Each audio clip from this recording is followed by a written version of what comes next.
আমরা কেন ডিসেম্বরের মধ্যে নির্বাচন চাই এই ব্যাপারে আমরা ব্যাখ্যা দিয়েছি।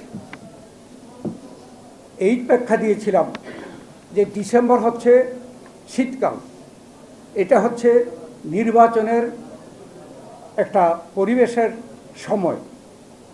আপনারা যে বলছেন জুন মাসের মধ্যে ইলেকশন দিবেন, আমরা এক হইল যত বিলম্ব হবে আমরা মনে করি এদেশে যারা পতিত স্বৈরাচারী সরকার দেশে বিদেশে পালিয়ে আছে তারা নানা ষড়যন্ত্র করবে। আমরা কিছু কিছু ষড়যন্ত্রের নমুনা আমরা দেখছি। যত বিলম্ব হবে ষড়যন্ত্র হইতে পারে, সেটার থেকে রক্ষা করার জন্য আপনি যত শীঘ্র নির্বাচন দেওয়া প্রয়োজন। আপনারা যে বলছেন জুনই দেবেন, এর আগে কি হয় ডিসেম্বরের পরে?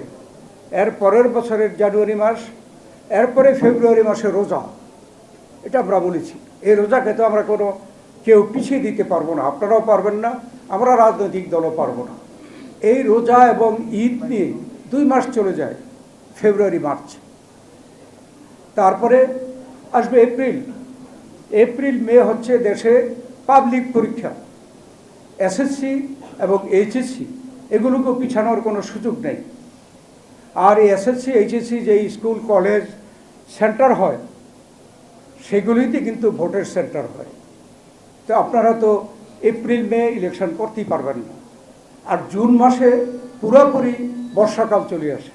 এইবার তো দেখলাম মে মাসেই কী পরিমাণ ঘন বৃষ্টি এবং সারা দেশে বন্যা অবস্থা। এই সময় তো নির্বাচনের সময় না। তাই আমরা মনে করি যে ডিসেম্বরের মধ্যেই নির্বাচন সম্ভব, এবং আমরা দাবি করেছি যে আপনি ডিসেম্বরের মধ্যে যেদিন সুইটেবল মনে করেন আপনারা ডেট ঘোষণা করেন। আর এটাও বলেছি যে যখন নির্বাচনের ডেট ঘোষণা হবে তখন রাজনৈতিক দলগুলো এদেশের জনগণ নির্বাচনমুখী হয়ে যাবে, এবং তখন এই ছোটোখাটো ষড়যন্ত্র ওই জনগণই মোকাবেলা করবে।